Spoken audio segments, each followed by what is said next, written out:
Assalamualaikum warahmatullahi wabarakatuh.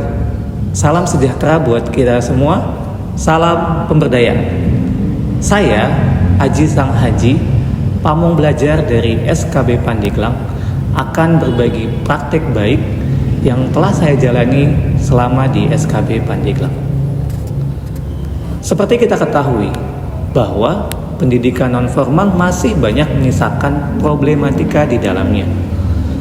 Beberapa di antaranya adalah mindset yang masih buruk terkait pendidikan kesetaraan.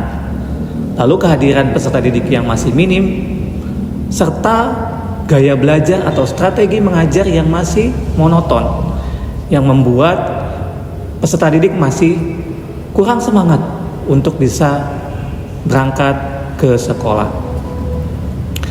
Kondisi ini juga dirasakan oleh SKB Pandeglang sebagai salah satu lembaga pendidikan nonformal.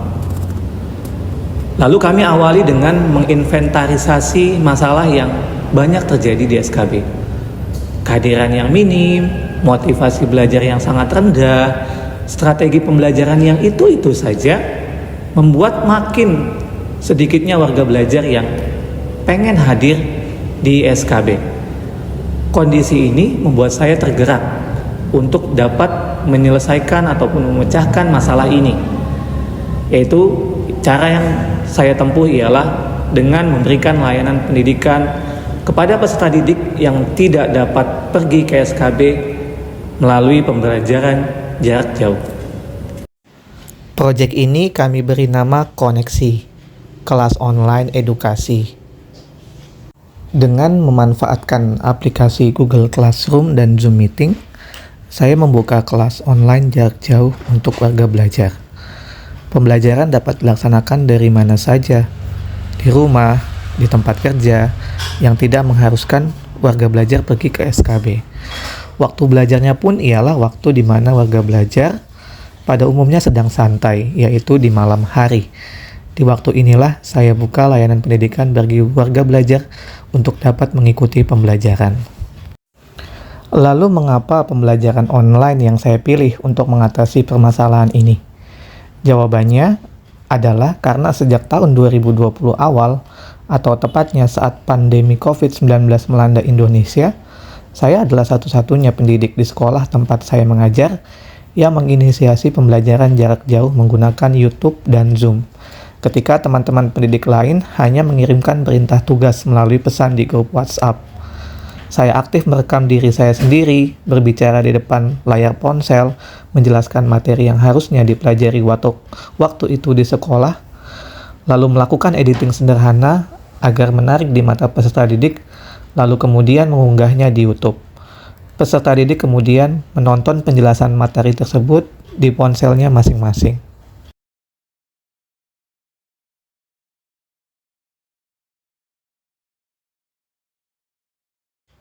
Saya menyadari bahwa setiap proyek pasti memiliki tantangan di setiap prakteknya.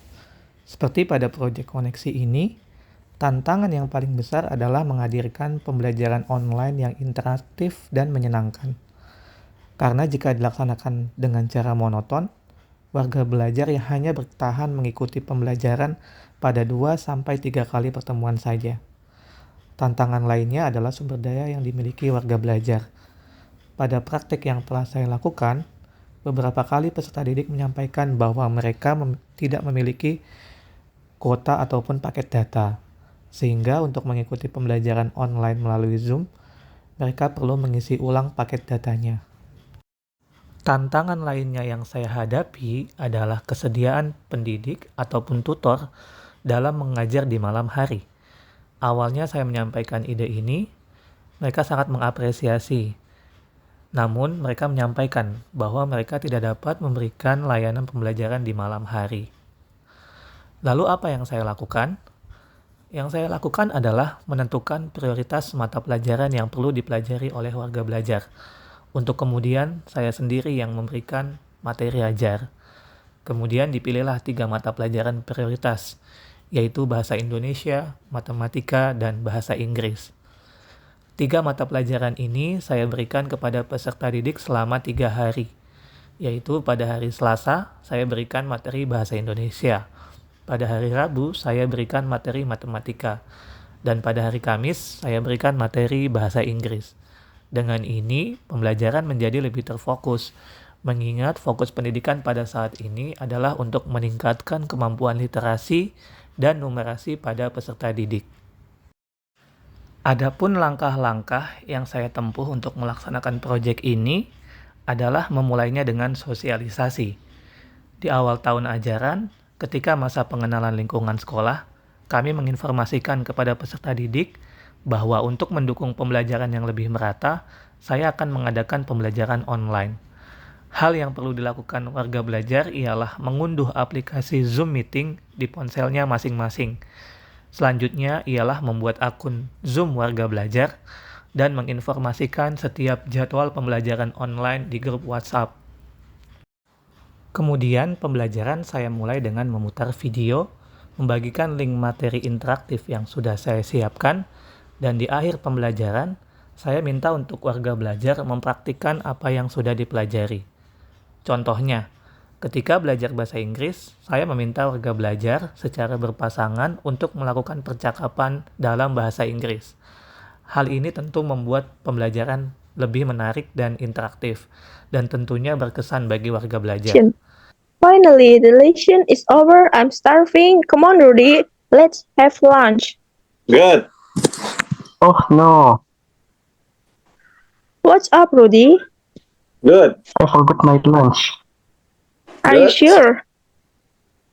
I remember to putting it on dining table, but I guess I did put inside my bag. Good job. Don't worry. If I've got a lot of food for us to share. Look at this. Look at Good this. job.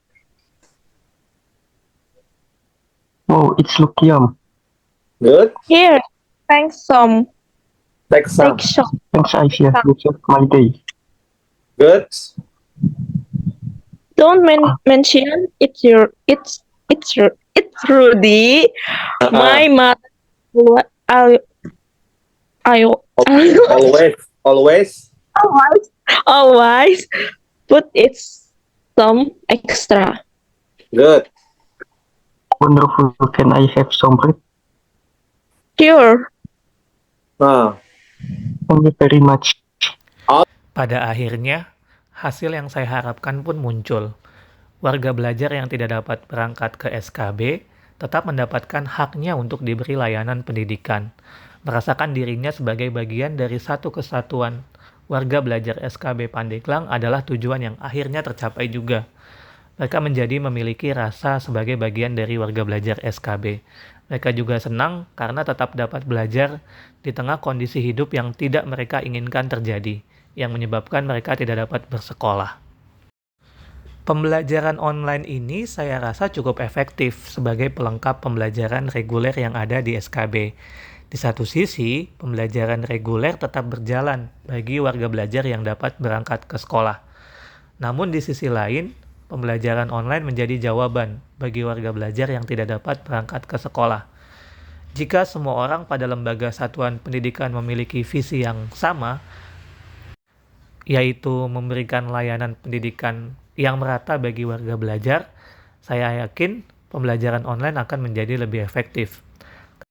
Akhir dari semua kegiatan ini, yang perlu ditekankan dalam ide koneksi ini adalah bagaimana kita, sebagai pendidik, ataupun tutor, ataupun pamong belajar, memberikan layanan pendidikan yang merata bagi seluruh warga belajar. Tidak hanya berfokus pada warga belajar yang hadir di SKB, namun acuh terhadap warga belajar yang karena keterbatasannya tidak dapat berangkat ke sekolah, mereka ini memiliki hak yang sama untuk dapat pembelajaran dari SKB. Maka, ide koneksi ini tentu menjamin pemenuhan hak pendidikan bagi warga belajar yang tidak dapat berangkat ke SKB. Teman-teman pendidikan nonformal, itu saja praktek baik yang bisa saya bagikan. Mudah-mudahan dapat menginspirasi dan bermanfaat bagi seluruh pamong belajar dan tutor yang ada di Indonesia. Terima kasih. Assalamualaikum warahmatullahi wabarakatuh. Salam pemberdayaan.